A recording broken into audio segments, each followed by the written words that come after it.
ಅಸ್ಸಾಂನ ಎರಡನೇ ದಿನದ ಪ್ರವಾಸದಲ್ಲಿಂದು ಪ್ರಧಾನಿ ನರೇಂದ್ರ ಮೋದಿ ಸಿಲ್ಚರ್ನಲ್ಲಿ 23,550 ಕೋಟಿ ರೂಪಾಯಿ ಮೌಲ್ಯದ ವಿವಿಧ ಅಭಿವೃದ್ಧಿ ಯೋಜನೆಗಳಿಗೆ ಶಂಕುಸ್ಥಾಪನೆ ನೆರವೇರಿಸಿದರು.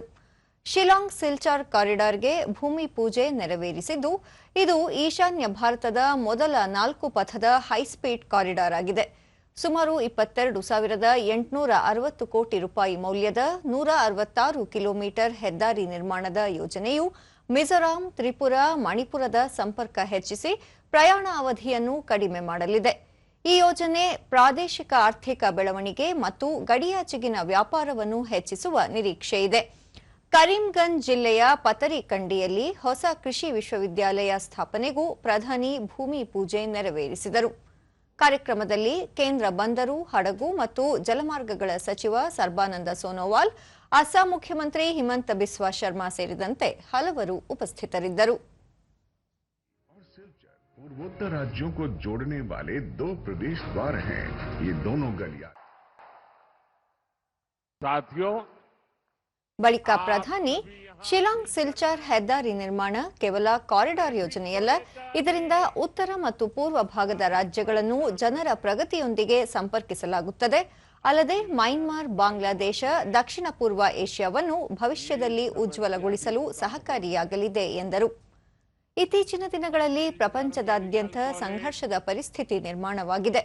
ದೇಶದ ನಾಗರಿಕರಿಗೆ ಸಮಸ್ಯೆ ಎದುರಾಗದಂತೆ ನೋಡಿಕೊಳ್ಳಲು ಕೇಂದ್ರ ಸರ್ಕಾರ ಸಾಧ್ಯವಿರುವ ಎಲ್ಲ ಪ್ರಯತ್ನಗಳನ್ನು ಮಾಡುತ್ತಿದೆ. ಸಂಘರ್ಷದ ಪರಿಣಾಮ ನಾಗರಿಕರ ಮೇಲೆ ಬೀಳದಂತೆ ಎಚ್ಚರಿಕೆ ವಹಿಸಲಾಗಿದೆ.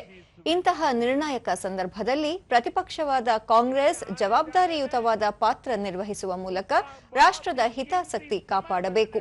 ಆದರೆ ಆ ಕೆಲಸವನ್ನು ಮಾಡುವಲ್ಲಿ ಕಾಂಗ್ರೆಸ್ ವಿಫಲವಾಗಿದೆ. ಬದಲಾಗಿ ದೇಶದೊಳಗೆ ಭೀತಿ ಸೃಷ್ಟಿಸಲು ಎಲ್ಲ ಪ್ರಯತ್ನ ಮಾಡುತ್ತಿದೆ ಎಂದು ಅವರು ಹೇಳಿದರು.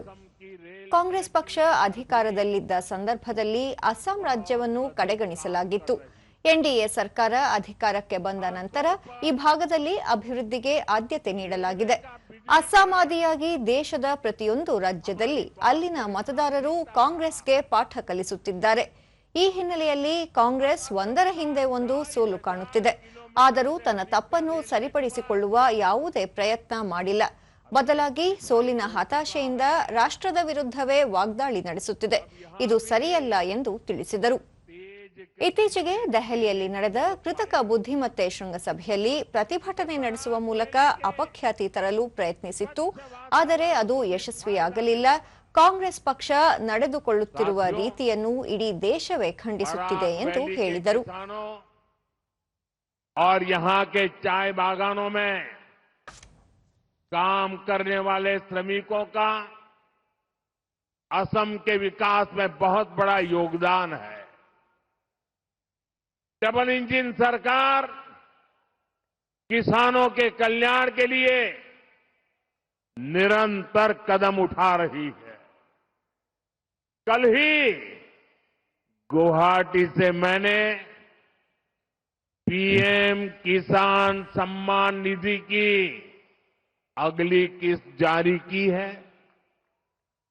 अब तक पीएम किसान सम्मान निधि का देश के किसानों को लाखों करोड़ रुपया और अकेले हमारे असम के किसानों को 20,000 करोड़ रुपए से ज्यादा पैसा असम के किसानों को मिल चुका है।